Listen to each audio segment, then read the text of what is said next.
সাকিব আল হাসানের কাছে ১ কোটি টাকা কে দাবি করেছে? মামলা থেকে নাম প্রত্যাহারের জন্য টাকা দাবির অভিযোগ কিসের ইঙ্গিত দেয়? সাকিব আল হাসান কি দেশে ফিরবেন? ফিরলে কবে? প্রশ্নগুলো কেন আসছে? আসুন একে একে খোঁজার চেষ্টা করি। সাকিব আল হাসান দেশে ফিরতে পারছেন না প্রায় ২ বছর ধরে। দেশের ইতিহাসের অন্যতম সেরা এই ক্রিকেটার, একসময়ের বিশ্বসেরা অলরাউন্ডার সাকিব ইচ্ছা থাকা সত্ত্বেও দেশের হয়ে খেলতে পারছেন না। শুধু তাই নয়, তার বিরুদ্ধে আছে হত্যাসহ একাধিক মামলা। বাংলাদেশ দলের হয়ে খেলাটা দূরের কথা, বাংলাদেশের মাটিতে পা রাখলেই তার গ্রেপ্তার হওয়ার আশঙ্কা আছে। ২০২৪ সালের জানুয়ারিতে অনুষ্ঠিত দ্বাদশ জাতীয় সংসদ নির্বাচনে আওয়ামী লীগের মনোনয়নে সাকিব মাগুরা ১ আসন থেকে নির্বাচন করে সংসদ সদস্য নির্বাচিত হয়েছিলেন। বিতর্কিত সেই নির্বাচনে অংশ নেওয়াটাই আসলে তার কাল হয়ে দাঁড়িয়েছে। ২০২৪-এর জুলাই-আগস্টে ছাত্র জনতার আন্দোলনে আওয়ামী লীগ সরকারের পতন ও শেখ হাসিনার প্রস্থান সাকিবকে রাজনৈতিক সমীকরণের মধ্যে ফেলে দিয়েছে। দেশের ইতিহাসের সেরা ক্রিকেটার হওয়ার পরও রাজনীতিতে পা রাখার কারণে সাকিবের এই অবস্থা সত্যি দুঃখজনক। আওয়ামী লীগ সরকার পতনের পরপরই ২০২৪-এর আগস্ট-সেপ্টেম্বরে তিনি বাংলাদেশের হয়ে পাকিস্তান ও ভারতের বিপক্ষে টেস্ট খেলেছেন। পাকিস্তান ও ভারতের মাটিতে ওই ৪টি টেস্টে মাঠে নেমে পারফর্ম করেছেন তিনি। বাংলাদেশের মাটিতে তিনি আর কখনোই খেলতে পারেননি। সদ্যবিদায়ী অন্তর্বর্তী সরকারের ক্রীড়া উপদেষ্টা চাননি দেখে বাংলাদেশ ক্রিকেট বোর্ডও তার ব্যাপারে আগ্রহ দেখায়নি। তবে ফেব্রুয়ারিতে সংসদ নির্বাচনের পর দেশে বিএনপি সরকার গঠনের পর অবস্থা কিছুটা হলেও পাল্টেছে। একই সঙ্গে তার সতীর্থ তামিম ইকবালের নেতৃত্বে ক্রিকেট বোর্ডের অ্যাডহক কমিটি গঠনের পর সাকিবের ফেরার ব্যাপারটি আলোচনায় আসছে বারবারই। যুব ও ক্রীড়া প্রতিমন্ত্রী আমিনুল হক সাকিবের ব্যাপারে ইতিবাচক হলেও তার বিরুদ্ধে যে মামলাগুলো আছে সে ব্যাপারে আইনি লড়াই সাকিবকেই করতে হবে বলে জানিয়ে দিয়েছেন। সাকিবের বিরুদ্ধে ২০২৪-এর জুলাইয়ে ছাত্র জনতার আন্দোলনের সময় ঢাকার আদাবরে এক গার্মেন্টস কর্মীকে হত্যার অভিযোগে মামলা আছে।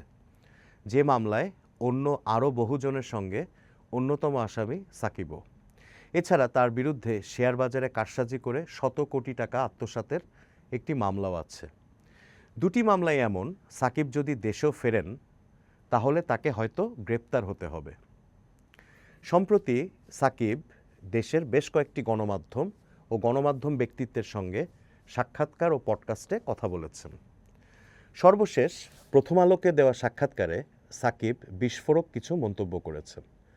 তবে সবচেয়ে বিস্ফোরক যে তথ্যটি তিনি সবার সঙ্গে শেয়ার করেছেন সেটা হচ্ছে মামলা তুলে নিতে তার কাছে নাকি ১ কোটি টাকা চাওয়া হয়েছে। তবে তিনি এ ব্যাপারে কারো নাম প্রকাশ করেননি। এর পাশাপাশি সাকিব তার রাজনীতিতে আসা এবং ক্রিকেটে ফেরা নিয়ে কথা বলেছেন। প্রথম আলোর সাক্ষাৎকারের আগে তিনি ক্রীড়া সাংবাদিক সাইদুজ্জামানের সঙ্গে একটি পডকাস্টে কথা বলেন।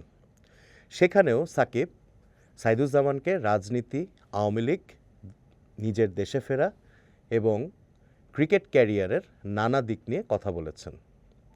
রাজনীতি নিয়ে সাইদুজ্জামানের পডকাস্টে সাকিব বলেছেন, রাজনীতিতে তিনি কারো কথায় বা চাপে পড়ে আসেননি। তিনি রাজনীতিতে এসেছিলেন সম্পূর্ণ নিজের ইচ্ছায় এবং রাজনীতিতে এসে তিনি যে ঠিক কাজই করেছেন সাকিব সেটাই বলেছেন। একই সঙ্গে সাকিব মনে করেন আওয়ামী লীগ রাজনীতিতে তার খ্যাতিকে ব্যবহার করে কোনো রাজনৈতিক সুবিধা নিতে চেয়েছে, সেটা তিনি মনে করেন না কখনোই।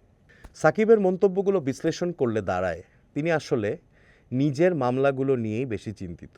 যদিও তিনি বলেছেন গ্রেপ্তার হতে তার কোনো ভয় নেই। যদিও তিনি মনে করেন তার মামলাগুলো যে অবস্থায় আছে, যে জায়গায় আছে, গ্রেপ্তারের আশঙ্কা তেমন একটা নেই। তার উপর দেশত্যাগের যে নিষেধাজ্ঞা আছে সাকিব ভয় পাচ্ছেন সেটা নিয়ে। মামলা তুলতে কোন পক্ষের কাছ থেকে ১ কোটি টাকা ঘুষের প্রস্তাব পেয়েছেন সেটা অবশ্য তিনি বলতে চাননি। সাকিব স্বীকার করেছেন রাজনীতি সম্পর্কে মানুষের ধারণা এবং বাংলাদেশের সিস্টেমের জটিলতা তার চিন্তার চেয়েও বড়।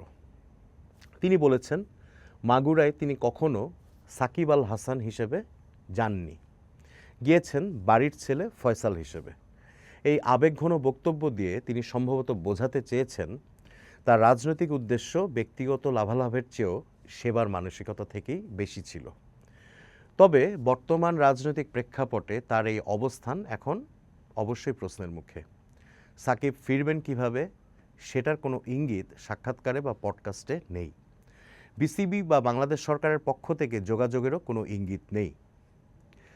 তার কথায় যে শঙ্কার কথা স্পষ্ট সেটা হচ্ছে নিজের নিরাপত্তা এবং গ্রেপ্তার নিয়ে। সাকিব আল হাসানের এই সাক্ষাৎকারটি কেবল একজন ক্রিকেটারের কথা নয়, এটা একজন মানুষের অস্তিত্ব রক্ষার লড়াইয়ের গল্প। মামলা, রাজনীতি আর ক্রিকেট, এই তিনের জালে সাকিব এখন বন্দী। তিনি কি পারবেন এই জাল ছিঁড়ে আবার চেনা ছন্দে ফিরতে? সাকিবের কাছে কে 1 কোটি টাকা দাবি করল? তবে টাকা দাবির এই তথ্যে বোঝা যায় মামলার গভীরতা নিয়ে। তার কাছে কে 1 কোটি টাকা চাইল সেটার অবশ্যই তদন্ত হওয়া উচিত।